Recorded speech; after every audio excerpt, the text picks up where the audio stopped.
We turn back to Genesis 3 now. Once he's got her to disbelieve the seriousness of God, I think the devil must have put into Eve's mind, God is so loving, He is so kind, remember God is love, He won't send you to hell. All these, we have heard these stories so many times. God is love. Wasn't God love 6,000 years ago when He made Adam? He was love. But He still cast them out of the Garden of Eden.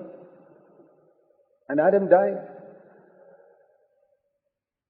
The same loving God. God didn't change His nature. His nature is just the same today as it was millions of years ago. God doesn't change. He's not more loving in the New Testament than He was in the Old Testament. Those are for people who don't know God and don't know the Scriptures who think like that. God was just as loving in the Old Testament as He is today. He's not more loving. He cannot be. He has not changed. He's the same. And that's where the devil fools people. The Bible says, look at the kindness and then look at the severity of God. The severity and the kindness of God, both. And there we see, after he has taken her mind away from the severity of God. You know that verse, Romans 11. Two things we are told to look at carefully. Romans chapter 11, verse 22. Behold then the kindness and the severity of God. That means the love of God and His severity, His strictness. Behold means look carefully at. Don't just glance at it and forget it.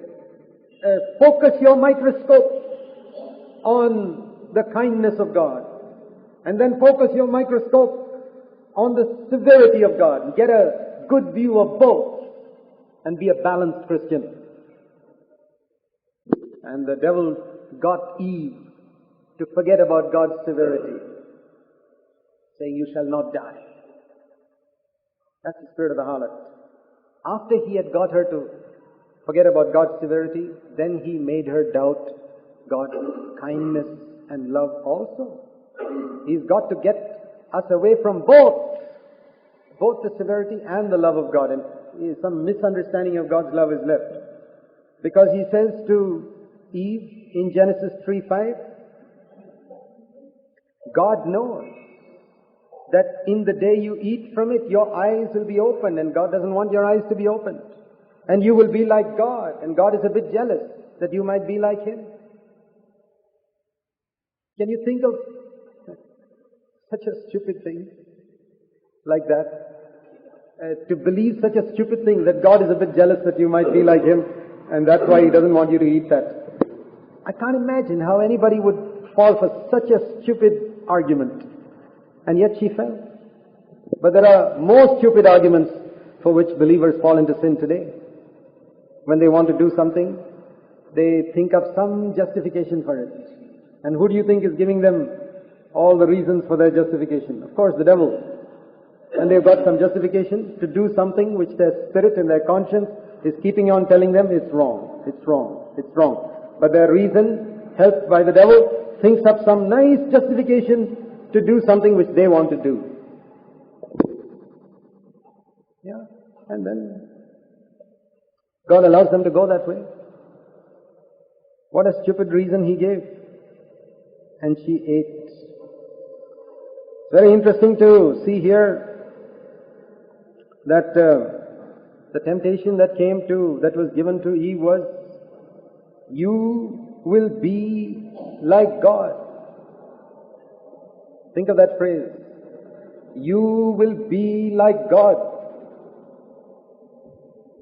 Doesn't that have a good sounding flavor about it? Sounds nice. You will be like God. We say in the church, we want to be like God. We want to be like Jesus. What is the difference between you will be like God when the devil says it, and you will be like God when we preach it in the church? There is where we need to see the difference. There's a fundamental difference. Right from Eve's day, man has wanted to be like God. In what area? In power, in authority, in position, not in character. That is the difference. In the church, when we preach that you must be like God, be holy as I am holy. It doesn't say be powerful like I am powerful. There's no word like that. Man wants to be like God in power. Jesus wants us to be like God in purity. That is the difference between the harlot and the bride. And that's why you see man in the church taking titles like Reverend so-and-so, Pastor so-and-so, Right Reverend so-and-so, Father so-and-so. Jesus said, don't call anybody Father on this earth.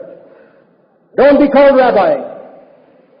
Psalm 111 verse 9 says, God is reverend. How in the world can a human being take that title? Because of this sin, you will be like God. And where did Eve get that poison from? How did the devil become like the devil? How did the devil become the devil?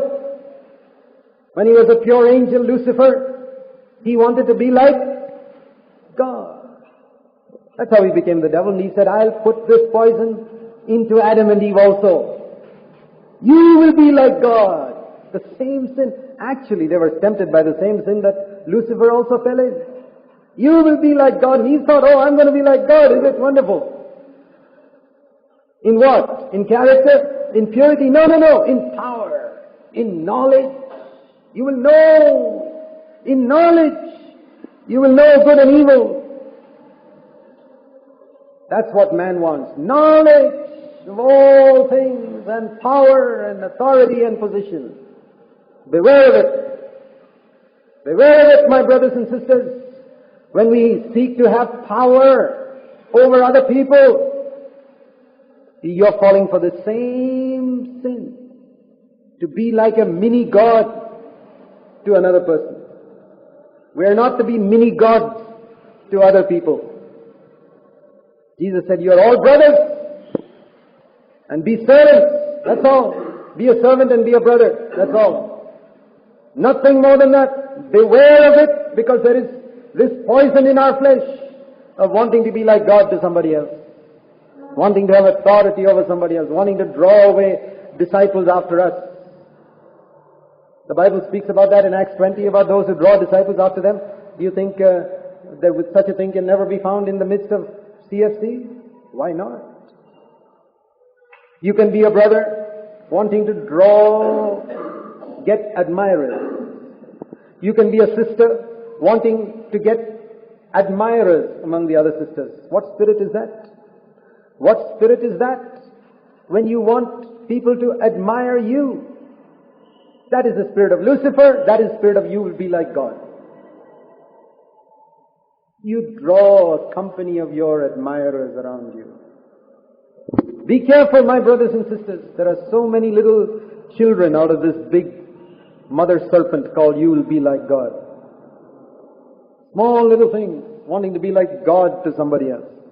Be a brother. Be an ordinary brother, an ordinary sister, and a servant all your life. And then you're safe. You will be like God. And then it says the woman saw that the tree was good for food. It's interesting to see that temptation began with the eyes and with food, with earthly things. Temptation didn't come to Eve through some fantastic spiritual thing first. No, it came through some ordinary desire of the body. Food. Some desire of the body. It can be food, it can be sex, it can be anything. It was a delight to the eyes, the lust of the eyes. Good for food, the lust of the flesh. And desirable to make one wise, the pride of life. These are the three things that John lists. In 1 John 2:16 he says, all the things that are in the world, what are they? Can be summed up under three headings, he says. The lust of the flesh, the lust of the eyes, and the pride of life. That's what we see here. The lust of the flesh, good for food. The lust of the eyes, delight to the eyes. And the pride of life, desire to make one wise.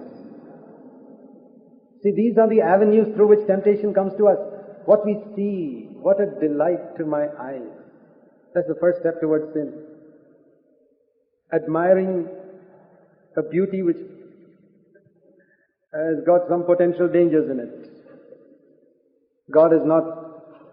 You can say, what's wrong in looking at this tree? I'm not going to eat anything from it, I'm just looking. It's dangerous.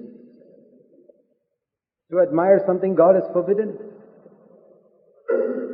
And of course the best thing would have been if Eve had never gone anywhere near that tree. The Bible says, run away from temptation.